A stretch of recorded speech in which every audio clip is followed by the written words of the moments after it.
எப்படியோ தைரியம் வர வச்சுக்கிட்டு நம்ம அத்தைக்கிட்ட எல்லாம் உண்மையாக சொல்லிட்டோம். இப்போ தான் நம்ம மனசில் இருக்க பாரம்லாம் கொஞ்சம் கம்மியான மாதிரி தெரியுது. நான் கூட கல்யாணம் ஆன புதுசில் அத்தை ரொம்ப குடும்பக்காரியாக இருப்பாங்கன்னு நினச்சேன். ஆனால் அவங்கள பார்த்தா அப்படி ஒன்றும் தெரியல. நம்ம வீட்டு பிரச்சனையெல்லாம் எவ்வளோ பொறுமையாக இன்றைக்கி அவங்க கேட்டாங்க. இது தெரிஞ்சிருந்தால் முன்னாடியே அவங்க கிட்ட போய் இதை பற்றி சொல்லியிருந்துருக்கலாம். இவ்வளோ நாளைக்கு ஏதாவது தீர்வாவது கிடச்சிருக்கும். சரி, போனது போட்டோம். அத்தை பேச்சை கேட்டாவது இதுக்கப்புறமாவது ஒரு புத்தி மாதிரி வேலைக்கு போய் சம்பாரிச்சு குடும்பத்தை காப்பாற்றினா நல்லது தான். இந்த மாதிரி ஒரு அத்தை கிடைக்கிறதுக்கு நான் ரொம்ப கொடுத்து வச்சிருக்கணும். ஏய் லக்ஷ்மி, உன் மனசில் என்னடி நினச்சிட்டு இருக்க? ஐயோ, இவர் என்ன வந்ததும் வராததும் இப்படி கத்துறாரு? முதல்ல எழுந்துடுறி, கால் மேலே கால் போட்டு உட்காந்துட்டு இருக்கா. நீங்கள் என்ன விஷயம் சொன்னால் தானே தெரியும். திடீர்னு வந்து இப்படி கத்துனா எனக்கு ஒன்றுமே புரியலங்க. ஆமாம், இவளுக்கு ஒன்றும் தெரியாது. எங்கள் அம்மா வீட்டுக்கு வந்திருந்தாங்களா? அவங்க கிட்ட என்னை பற்றி எதுவும் மட்டமாக பேசுனியாமே நீ? இல்லைங்க, அப்படிலாம் நான் ஒன்றுமே சொல்லலைங்க. ஆக்சுவலாக வீட்டு ஓனர் வந்து வீட்டு வாடகை கேட்டு ரொம்ப சண்டை போட்டாருங்க. அதுதான் உங்கள் அம்மா கிட்ட நான் சொன்னேன். வீட்டு ஓனர் வீட்டுக்கு வந்து சண்டை போட்டால் எனக்கு ஃபோன் பண்ண சொல்ல வேண்டியதானே? அவர்கிட்ட நான் அனாவசியமாக உனக்கு பேச்சு வேண்டி கிடக்குது. அது பத்தாததுக்கு எங்கள் அம்மா கிட்ட போய் வேற என்ன தப்பு தப்பாக பேசியிருக்கேன். நான் என்ன உன்ன மாதிரி ஒரு வேலை செய்யாமல் வீட்டில் சும்மா உட்காந்துட்டு சாப்பிட்டுட்டு இருக்கேனா? மாதம் உனக்கு 1000 ரூபாய் கொடுக்குறேனே, அதெல்லாம் எந்த கணக்கில் வருது? நீ தான் வீட்டில் வெட்டி உட்காந்துட்டு இருக்க. நான் என்ன உன்ன மாதிரியா? ஒரு வேலையை செய்யாமையே மாதம் என்ன சம்பாரிச்சிட்டு இருக்கேன். என்ன போய் உன் கூட கம்பேர் பண்ணாத. நான் உங்களை பற்றி எதுவுமே தப்பாக சொல்லுங்க.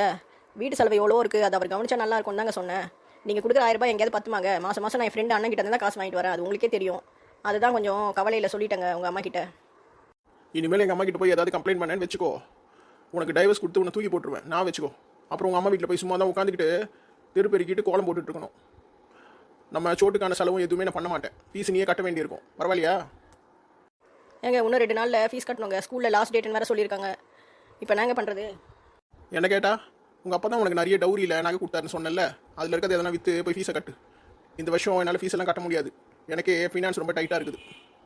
என்னங்க திடீர்னு இப்படி சொன்னால் நான் எப்படிங்க எல்லா செலவையும் பண்ணுவேன்? நீ தான் பெரிய படித்த பட்டதாரி இல்லை, வேலை வீட்டுக்கு போய் நிறைய சம்பாரிச்சு உன் பையனை பார்த்துக்கோ. அவன் உனக்கு தானே பையன், எனக்கு மட்டுமா பையன்? நீ இதே மாதிரி பேசிட்டு இருந்தீங்கன்னா எனக்கு ஒரு வழியே தெரியலங்க. நான் போயிட்டு எங்கள் அம்மா அப்பா கிட்ட நடந்த விஷயத்தை எல்லாத்தையும் சொல்லி இங்கே கூட்டிகிட்டு வந்து பஞ்சாயத்து வைக்க வேண்டியிருக்கும். என்னைய மிரட்டுறியா நீ?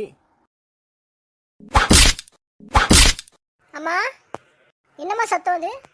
தோ வந்துட்டான் நீ பெத்த புள்ள. அப்பா, அம்மா பாவம், எதுக்குப்பா அவங்கள போட்டு அடிக்கிறீங்க? இனிமேல் நீயும் எதிர்த்து பேசினா உனக்கும் அடி தான். 2 பேரும் ஒழுங்கு மரியாதையாக சைலண்டாக இருந்துக்கோங்க. சும்மா தொல்லை பண்ணிட்டு இருந்தீங்க. 2 பேரையும் அடிச்சு உங்கள் பாட்டி தாத்தா வீட்டுக்கு அமுச்சு விட்ருவேன். சோட்டு, அழுவாதப்பா. எதுக்கு அழுவுற? ஆமாம், பெரிய பாசம் மலருங்க. மூஞ்சிகளை பாரு 2 பேருக்கும்.